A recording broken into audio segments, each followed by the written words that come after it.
한나는 이스라엘 사사시대 말기에서 왕정시대 초기까지 살았던 신앙인물입니다. 그녀는 정치가도 아니고 장군도 아니었습니다. 그러나 기도로서 이스라엘 역사에 지대한 영향을 미쳤던 사람입니다.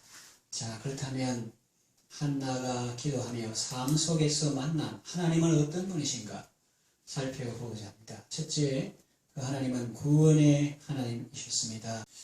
한나는 자식이 없을 때 본인 나라로부터 온갖 수모와 멸시를 받았습니다. 하나님은 거기서 한나를 건져주셨습니다. 기도 가운데 평안을 주셨습니다. 그리고 기도가 응답되는 기쁨도 주셨습니다. 사무엘을 주셨습니다. 그리고 나중에 세 아들과 두 딸도 더 주셨습니다.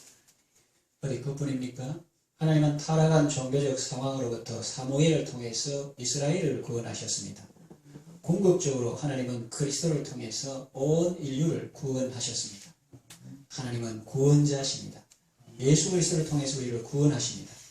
예수님은 자기 백성을 그들의 죄에서 구원하시는 분입니다. 예수님은 우리의 연약함과 질병을 다 짊어지셨습니다. 누구든지 예수님이 하신 일을 마음으로 믿고 입으로 예수님을 주라 시인하면 구원을 받습니다. 누구든지 주의 이름을 부르면 구원을 받습니다. 가난에서 구원받고 질병에서 구원받고 온갖 저주와 형벌에서 구원받습니다. 그러니 여러분 지금 어떤 어려운 상황 가운데 있다 할지라도 낙심하거나 절망하지 말고 구원의 하나님을 바라보시기 바랍니다. 예수님의 이름으로 구원받고 예수님의 이름으로 건강하고 복된 삶을 살아가시길 바랍니다. 두 번째, 한나가 기도 가운데 만나고 삶 속에서 체험했던 하나님은 어떤 분인가? 걸어가신 하나님이십니다. 여기 걸어간 단순히 도덕적 윤리적으로 온전하다는 그런 의미가 아니라 모든 존재를 초월하는 하나님의 절대 완전성과 절대 구별성을 의미합니다. 하나님은 유일하신 분입니다. 이는 주밖에 다른 이가 없고 그랬습니다. 찬송가 88장 가사에 내 마음이 아플 적에 큰 위로 되시며 나 외로울 때 좋은 친구라 주는 저 산 밑에 백합 빛나는 새벽별 이 땅 위에 비길 것이 없도다. 비길 만한 대상이 없는 거예요. 그러니까 유일하신 분이십니다.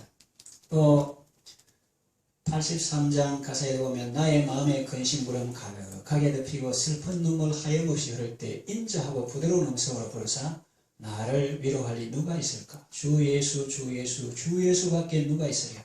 슬퍼 낙심될 때에 내 친구 되시는 구주 예수밖에 다시 없도다 그랬습니다. 당시 이방신을 겸하여 섬기는 풍조가 만연해 있던 사사시대 말기에 타락한 상황 속에서 하나님을 유일한 신으로 고백한 한나의 신앙은 놀라운 것입니다. 이사야 46장 5절에 너희가 나를 누구에게 비기면 누구와 짝하며 누구와 비교하여 서로 같다 하겠느냐. 이 땅 위에 비길 자가 없는 것입니다. 또 이사야 46장 9절 너희는 옛적일을 기억하라. 나는 하나님이라 나 외에 다른 이가 없느니라. 나는 하나님이라 나 같은 이가 없느니라. 그렇게 말했고 마태복음 28장 18절에도 예수께서 나와 말씀하여 이르시되 하늘과 땅의 모든 권세를 내게 주셨으니 야 대단하지 않습니까? 하늘과 땅의 모든 권세, 보이는 권세와 보이지 않는 모든 권세가 다 예수님께, 아버지께서 예수님께 주신 거예요. 이분이 바로 우리가 섬기는 하나님이니 우리는 그저 감사하고 행복할 따름이죠. 하나님은 신실하신 분입니다. 하나님 같은 반석도 없도다 그랬죠. 2절의 마지막 부분에 보면 하나님 같은 반석도 없도다. 그러니까 우리 어린이들이 부르는 복음성가 가사가 생각나죠. 내 주는 반석이시니 저곳은 안전하도다. 질병과 고통 없으니 저곳은 안전하도다. 오 나의 예수는 반석이시니 반석이니 반석이니 오 나의 예수는 반석이시니 저곳은 안전하도다.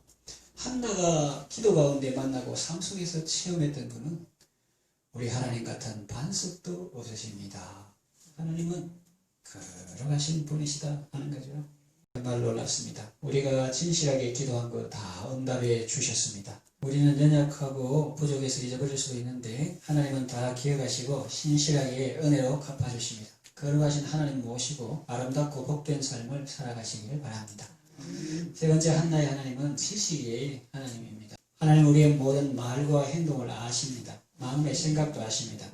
교만한 말, 오만한 말 하지 말라 그랬는데 그런 말은 어떤 말입니까? 한나의 대적 버니나가 그랬듯이 하나님의 심오한 경륜이나 섭리를 무시한 채 자신의 소견대로 남을 함부로 판단하고 멸시하며 또한 자신을 높이는 말입니다.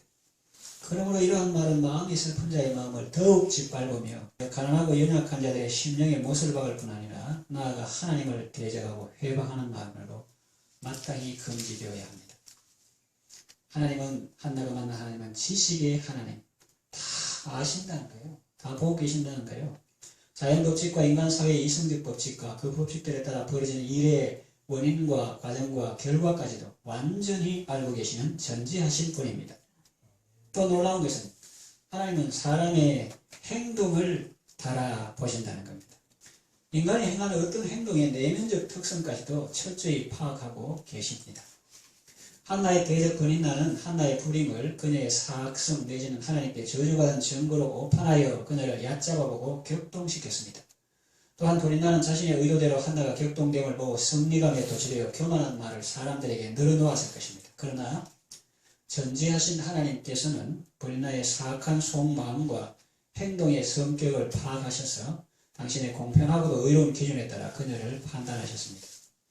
시편 139편 1절에서 4절에도 놀라운 말씀이 나옵니다. 여호와여 주께서 나를 살펴보셨으므로 나를 아시나이다. 하나님이 아시는 거예요. 주께서 내가 안고 일었음을 아시고 멀리서도 나의 생각을 밝히 아시오며 나의 모든 길과 내가 눕는 것을 살펴보셨으므로 나의 모든 행위를 익히 아시오니 여호와여 내 혀의 말을 알지 못하시는 것이 하나도 없으십니다. 그렇게 합니다. 행동을 달아보시는 하나님 앞에서 무게 있는 삶을 살아가시기를 바랍니다. 네 번째, 역전에 능하신 하나님이십니다. 반전에 능하시다고 다루죠. 야구할 때 9회말 투아웃인데 역전에서 경기에 이기는 경우도 있습니다. 우리 인생에도 역전이 있습니다. 성경에는 하나님의 은혜로 역전성을 꾸는 사람들의 이야기가 많이 있습니다. 반전이 있는 스토리는 재미가 있고 감동이 있죠. 용사의 활은 꺾이고 넘어진 자는 힘으로 띠를 띠도 되어 있습니다. 용사의 활은 꺾이고 보면 나아만은 용사죠. 하나님께서 그를 통해서 아람을 구원하셨기 때문입니다. 그는 그 나라에서 군대 장관이었고 큰 용사였습니다. 두려울 것이 없었습니다. 그러나 마냥 강할 것 같은 그의 기세도 꺾입니다. 그의 기세를 꺾은 것은 외부의 적이 아닙니다. 눈에 보이지 않는 조그만 균이었습니다. 나균이었습니다. 그는 한센병자였습니다. 넘어진 자는 힘으로 띠를 띠도다. 다윗은 이스라엘과 브레셋 전장에서 돌아왔을 때 너무나 힘들고 지쳤습니다. 그동안도 마음 고생이 많았죠. 적국편에서 본국군대와 싸워야 할 곤란한 처지에 기록 빠져났습니다. 돌아왔는데 전장에서 마음고생하고 돌아왔는데 벌써 그 아말렉 사람들이 시글락을 침노해가지고 아내자들 다 포로로 사로잡아가고 마을이 불타고 그랬습니다. 그 부하들이 위로는 못할지 우리 대장 마음 아프겠다 이게 아니라 자기들이 마음 아프고 집 불타고 아내 자식 다 사로잡혀 갔었으니까 부하들이 위로는 못할지언정 오히려 돌을 들어 치려고 합니다. 다윗을 돌로 치자 그럽니다. 마음도 몸도 지쳐서 죽을 지경입니다. 그런데 여기서 반전이 일어납니다. 다윗은 하나님을 의지하여 힘을 얻습니다. 그 성경 들어보면 사람이 돌을 들어 다윗을 치자 하니 다윗이 신이 개혁 한글판에 군거가였으나 이 말이 좀 어렵다 해가지고 그러면은 신이 다거가였으나 하나님 여호와를 의지하고 힘을 얻었더라 그렇게 하고 있습니다. 그래서 하나님께서 다윗에게 힘을 주셨습니다. 신기해요. 넘어진 자는 힘으로 띠를 띠로다. 하나님께서 그렇게 하시는 거예요. 그래서 어디서 그런 힘이 나는지 돌 던져가지고 자기를 치려는 그 사람의 방향을 전부 다 뒤로 방향을 전부 다 바꿔가지고 만약을 전부 추격해가지고 사로잡힌 거 다 빼앗아 물건도 취해왔다 하는 것입니다. 패전의 슬픔에서 승리의 기쁨으로 바뀌었습니다. 넘어진 자를 힘으로 띠를 띄우시는 분이 하나님이십니다. 하나님은 역전에 강하십니다. 쫓기던 다윗은 드디어 왕이 되고 이스라엘은 든든히 쉬어갑니다. 밤중에 가장 어두운 때는 새벽이 가까운 때라고 합니다.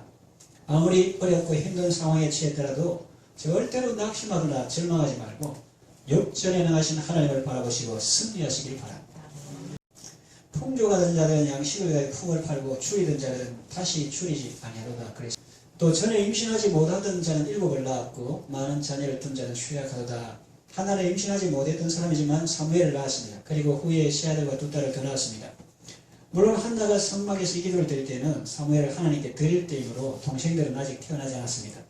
여기 임신하지 못하는 자는 꼭 한나를 가리키는 것이 아니라 자식이 없다고 멸시받고 천대받는 사람을 가리키고 7이라는 숫자는 꼭 7명이라기보다는 많다는 의미로 쓰였다고 볼 수 있습니다. 많은 자녀를 둔 자는 취약하다. 떵떵거리죠. 권세 있죠. 자녀들 많죠. 누굽니까? 아합입니다. 아합은 자녀가 70명이나 되었습니다.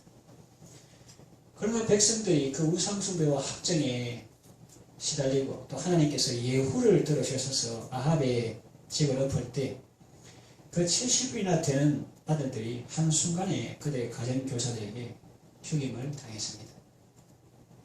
아합의 자녀들 70명이 가정교사인데 배우고 있는데 예후에게서 편지가 왔습니다. 뜯어보니까 너희들 주군의 충성스러운 신하들 아니냐? 너 주군이 죽었는데 너희가 가정교사가 돼가지고 그 뒤에 녹을 얻어먹으면서 그리 있으면 되겠나? 그 아들 70명 중에서 제일 똑똑하고 잘생기고 지도력 있는 아를 하나 뽑아가지고 너희 주를 대신해 목숨을 버릴까 싸워야 될 것 아닐까 하니까 이 가정교사들이 공부하는데 그 편지를 탁 뜯어보니까 벌벌벌 떨면서 이 두 왕이 이스라엘하고 유다 그때 싸운 겁니다. 이 두 왕이 감당해도 못할 이 예후 우리가 어떻게 당했느냐. 그러니까 우리가 아무 짓도 안 하겠습니다.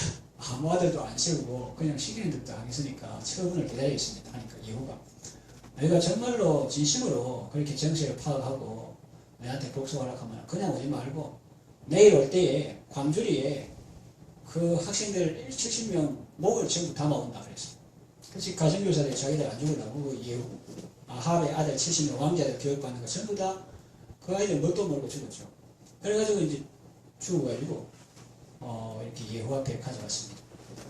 물론 예후라는 사람은 한동안은 하나님의 은혜로 개혁을 했지만 나중에 그 가문도 이렇게 또 타락하는 그런 모습을 보고 북이스라엘은 우상숭배 반역 이런 것이 있고 남유다도 똑같지만 그러나 하나님께서 다윗에게 하시는 언약이 있기 때문에 등불은 꺼뜨리지 않으시고 계속 그걸 이어갈 수 있도록 은혜를 베풀어 주시는데 지금 말하는 것이 그 문맥에서 많은 자녀를 둔 자는 취약합니다. 자식 많고 대를 이어서 계속 권세 부귀영화될 것 같지만 아니라는 거예요. 아합 가문은 우상을 섬기다가 몰락했습니다. 아각 사람 함므다다의 아들 하만도 이번에 에스더서에 우리가 봤는데 자기의 부성함과 자녀 많음을 자랑하다가 어떻게 되었습니까? 장대에 매달려 죽었습니다. 그 아들들도 죽었습니다. 에스더서에는 특히 반전 스토리가 많이 나옵니다. 하나님은 슬픔이 변하여 기쁨이 되게 하시고 흉한 날이 변하여 길한 날이 되게 하시는 분이십니다. 한나의 하나님은 바로 우리의 하나님입니다. 그러니 여러분 아무리 어렵고 힘든 상황이라 할지라도 절대로 낙심하거나 좌절하지 마시고 믿음으로 감사하며 승리의 삶을 살아가시길 바랍니다. 다섯째, 한나가 만난 하나님은 절대 주권자 하나님입니다. 죽이기도 하시고 살리기도 하시고 이것도 예를 들어보겠습니다. 성경에 아수르왕 사내립은 살아계신 하나님을 모독하고 유다왕 히스기야를 비방하고 백성을 조롱했습니다. 그가 의지했던 그의 군대는 하룻밤에 송장이 되었고 18만 5천 그 자신도 고국에서 아들들에게 암살당했습니다. 히스기야는 죽을 병이 되었습니다. 그러나 하나님께 간절히 기도했습니다. 하나님께서 그를 긍휼히 여기시고 그의 생명을 연장해 주셨습니다. 우리의 살고 죽는 것이 주님 손에 달려 있습니다. 하나님은 우리의 생사화복을 주관하십니다. 어떠한 상황에서도 환경 바라보고 낙심하지 말고 하나님을 의지하고 기도하며 승리하시기를 바랍니다. 또 보면 서울에 내리기도 하시고 거기서 올리기도 하시는 거다 그랬죠.